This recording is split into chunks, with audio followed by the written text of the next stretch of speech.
Did he harbor any ill will? Like, did he ever hold anything against you about? Never. Never. Nothing was ever talked about. Nothing was ever brought up.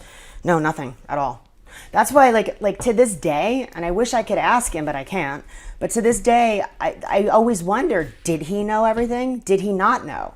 I mean, if he knew, he just loved me so much, he just ignored it. If he didn't know, then how could he be so oblivious? They weren't over so much down south in Alabama. They were over Knoxville more, and did because people kind of, they're great workers, but the gimmick, copying kind of Rock and Roll Express, kind of like Fabulous Ones and Fantastics kind of did, but the Fantastics were great workers, but they always had good runs too. Fantastic always did, but people kind of did that, and Ronnie West, who kind of ran it, was Bob's boss. Bob was booking, and Robert, well, Bob was helping with it, and Robert, of course, was the man, but Robert Ford. But something, Rhea made fun of a kid who was one of the sponsors' kid, and he put something on there, something like "Queers are people too," something like that. And Ronnie told Bob to fire them. So he did. They walked out. So Bob called me, and we come down, and Steve was already working in there with them, and they put us back together as a team. And I think he kind of took it personal. I had nothing to do. I didn't know him. I knew he was, but I never met him. And I think there was some heat with that, and he had some heat with him and Bob, maybe, and he'd said some things about Steve, me, and Bob over the years after that. But when I got in there in '96, I can remember Candido. That all happened with Sonny, Shawn, thing with X-Pac, like shit on her sandwich or something. I don't know. So, yeah, we actually heard this story. Yeah, I don't know. Apparently, X-Pac admitted it.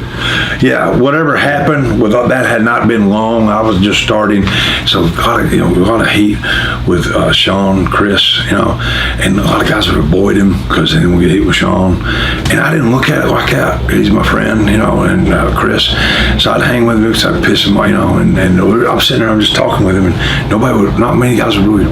With Chris a little bit, and Sonny was doing her thing, whatever. And I don't know if they were still messing around. I don't know, well, none of my business. Yeah, that's right. Because Sonny has told stories that apparently her and Shawn were a serious item. Yeah, including having sex backstage, apparently. Right. Going on trips overseas and everything. Yeah, going on trips and whatever was going on with that. And I don't know any. But I was just talking to Chris, just in the dressing room hanging, and I heard Shawn go. Yeah, White Boy was talking to him. He had the plumber again, but White Boy knew him better than me.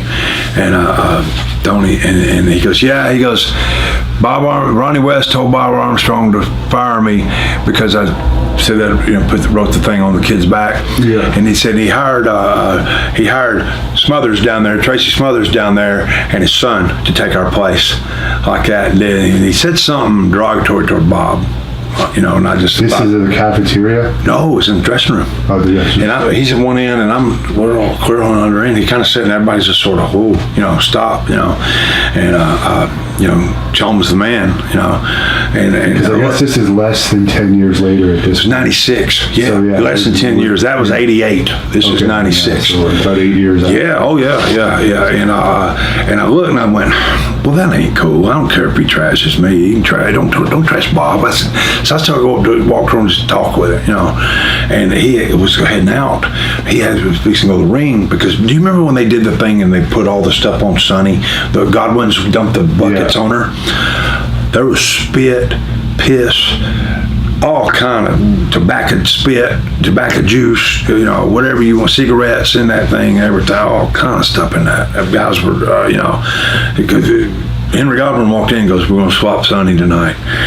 Everybody, guys were doing, because she had heat with a lot of people, she did. And, all that's going on, and it ain't none of my business. Before I got there, I don't know nothing about it. It ain't none of my business. You know how it is. And I was cool with Chris. But anyway, he was heading to go do that, and he did put a cake in her face or something.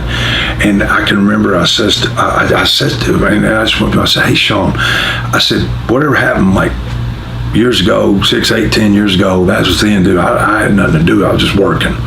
He goes, "Oh, stop it," like that, and he just kind of walked off, and he knew he had heat with him, And plus, he was something happened with him and Jimmy.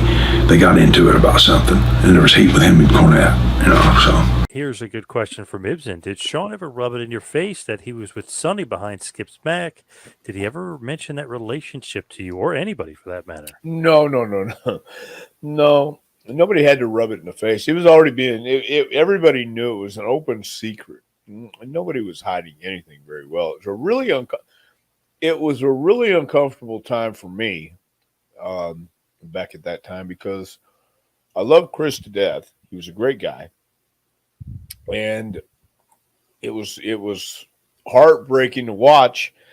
And I do remember a time when we were working out in the gym and Louis Spicoli said something and I said something and Chris kicked a bag on the ground and got pissed, but he would get mad, but he never wanted to. Chris didn't want to hurt anybody. I don't even know if he had it in him to hurt anybody, but it hurt him. We were driving up to Bridgeport, Connecticut, I think, and we're driving up, and I'm fine the whole way. And about 10 minutes away from the building, I'm like shaking.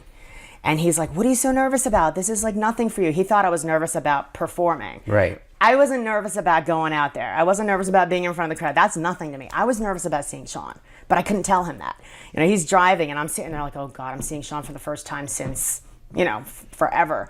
So I was really nervous. So I walk in, and the second I walk in the building, everybody who I haven't seen in so long, my makeup girl, producers, directors, everybody's happy to see me, giving me hugs, and it was like a nice welcoming. The whole office was happy. All the workers that I had already known, I was happy to see. People that I didn't know were coming up and introducing themselves, which was great. So I go onto the catering line. My boyfriend's in front of me on catering. He gets his plate. He goes and sits down at an empty table. I'm getting my plate, and you could feel somebody behind you, next to you or behind you, the presence. And then I feel a tap on my shoulder. I turn, I'm nose to nose with Shawn. He initiated it. Yeah, and I was like, oh my God, because I didn't see him up till that point. So he walks up behind me on the catering line, taps me on the shoulder. I turn around, and we're literally nose to nose.